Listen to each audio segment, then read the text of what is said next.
రాజకీయాల్లో జాగ్రత్తగా మాట్లాడడం చాలా ముఖ్యం. ఒకే వాక్యం అనేక అర్థాలను అపార్థాలను సృష్టించగలదు. కొన్నిసార్లు నాయకులు తమ సొంత ఇమేజ్ను దెబ్బతీసుకుంటారు. తాజాగా వైఎస్ఆర్ కాంగ్రెస్ పార్టీ సీనియర్ నాయకుడు మాజీ ముఖ్యమంత్రి వైఎస్ జగన్మోహన్ రెడ్డి దగ్గర బంధువు వైవి సుబ్బారెడ్డి ఇటీవల వ్యాఖ్యలను పరిశీలిస్తాయి ఈ విషయం చాలా స్పష్టంగా తెలుస్తుంది. ఆయన వైఖరితోటి వైసీపీ నేతలు అవాక్కవుతున్నారట. అసలు వైవి మీడియా ముందుకు రాకపోవడమే మంచిదని ఆ పార్టీ నేతల్లోనే గుసగుసలు వినిపిస్తున్నాయట.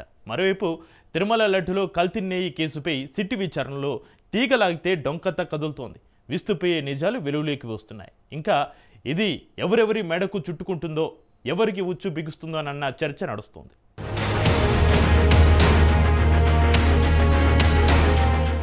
జగన్ పాలనలో వైసీపీ సర్కారు హయాంలో 2 సార్లు టీటీడీ చైర్మన్ గా పనిచేసిన సుబ్బారెడ్డి ఇప్పుడు అనేక వివాదాలు చిక్కుకున్నారు. తిరుమల లడ్డు తయారీకి సరఫరా చేసిన కల్తీ నెయ్యి, పరకామణి దొంగతనానికి సంబంధించిన కేసుల్లో ఆయన సిట్టు విచారణ ఎదుర్కొంటున్నారు. ఈ సమస్యల కారణంగా ఆయన మీడియా ముందు నిలబడి ప్రశ్నలకు సమాధానం చెప్పాల్సి వస్తుంది.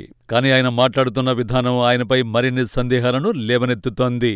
ఆయన మాట్లాడుతున్న తీరు చూస్తే అందరూ అవాక్కవలసిందే. ఇక వైసీపీ నేతలైతే ముక్కున వేలేసుకుంటున్నారట. రెడ్డి గారు ఏం మాట్లాడుతున్నారో అర్థమవుతుందా? అసలు మీడియా ముందుకు రాకపోవడమే మంచిదంటూ సలహా కూడా ఇచ్చేస్తున్నారట.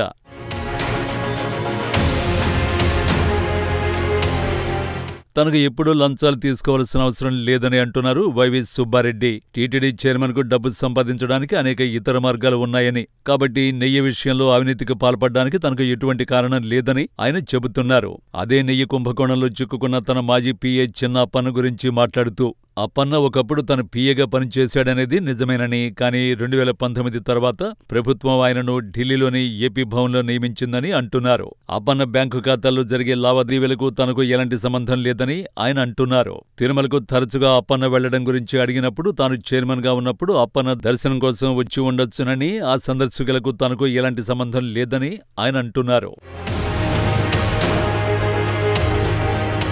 ఇక పరకామణి దొంగతనం కేసు గురించి చాలామంది భక్తులు తమ ఆస్తిని టీటీడీకి విరాళంగా ఇస్తారని, రవికుమార్ ఆస్తులు కూడా ఇలాంటి విరాళాలే అని ఆయన అంటున్నారు. దొంగతనం గురించి తనకేమీ తెలియదని ఆయన చెబుతున్నారు. దీంతో సుబ్బారెడ్డి మాటలు విన్న తర్వాత వాటిలో ఏవీ నమస్సిక్యంగా అనిపించడం లేదు. ఆయన చేసిన మొదటి ప్రకటనే ఆయన అక్రమంగా డబ్బు సంపాదించడానికి అనేక ఇతర మార్గాలను కలిగి ఉన్నారనే అభిప్రాయాన్ని కలిగిస్తుంది. మరోవైపు తన మాజీ పీఏను తనకు తెలియకుండానే ఏపీ భవన్కు నియమించారని చెప్పడం హాస్యాస్పదంగా అనిపిస్తుంది. అప్పన్న తిరుమలను సందర్శిస్తున్నారో లేదో తనకు తెలియదని చెప్పడం మరో హాస్యాస్పదం. దొంగిలించబడిన ఆస్తులను విరాళాలుగా తాను భావిస్తున్నానని చెప్పడం మరో ఎత్తు. మీడియాతో ఇలా మాట్లాడడం ద్వారా సుబ్బారెడ్డి ప్రజల్లో మరింత అనుమానాన్ని సృష్టిస్తున్నారు.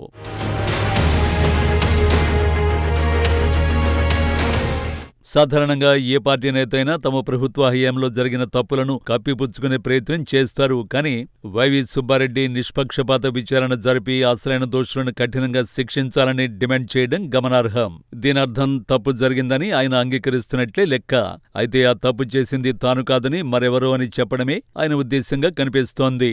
ఇది వైసీపీలోని అంతర్గత విభేదాలను ఒకరిపై ఒకరు నెపన్నెట్టుకునే ధోరణిని బట్టబయలు చేస్తోంది. మొత్తానికి వైవి సుబ్బారెడ్డి మాటలు మాత్రం నాటి టీటీడీ యంత్రాంగాన్ని ఆత్మరక్షణలో పడేశాయి.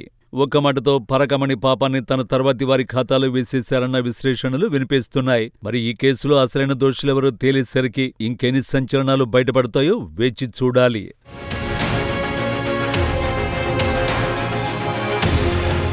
మరోవైపు తిరుమల లడ్డులో కల్తీ నెయ్యి కేసుపై సిట్టు విచారణలో విస్తుపోయే నిజాలు వెలుగులోకి వస్తున్నాయి. శ్రీవారి భక్తులకు 2019 నుంచి 2024 వరకు 48.76 కోట్ల లడ్డూలను టీటీడీ తయారు చేసి విక్రయించింది.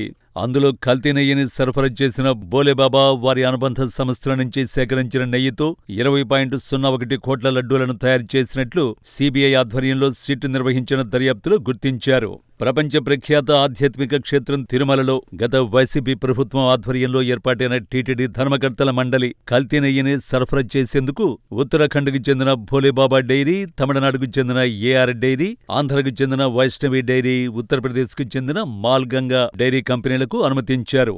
ఈ నేపథ్యంలో సదరు సంస్థలు టీటీడీకి సరఫరా చేసిన నెయ్యిలో కల్తీ పదార్థాలు, రసాయనాలు, పామాయిల్, పాప్కార్న్ ఆయిల్ ఉన్న నెయ్యిని టీటీడీకి సరఫరా చేసినట్లు ఇప్పటికే దర్యాప్తులో తేలింది. తేలింది.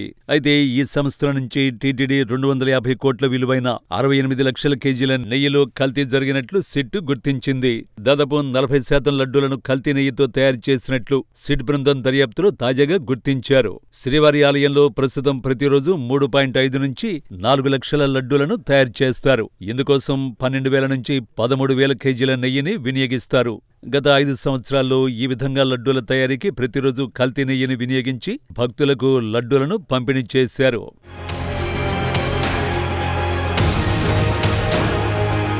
తిరుమలలో గత వైసీపీ ప్రభుత్వం ఆధ్వర్యంలో టీటీడీ ధర్మకర్తల మండలి అధికారులు కుమ్మక్కై భారీగా అవినీతికి పాల్పడ్డారు.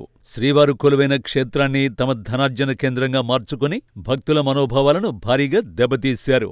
సిబిఐ ఆధ్వర్యంలో ఏర్పాటు చేసిన సిట్ బృందం ఇదే విషయాన్ని తమ దర్యాప్తులో గుర్తించింది. త్వరలోనే మరిన్ని అక్రమాలు కూడా వెలుగుచూసే అవకాశాలు కనిపిస్తున్నాయి.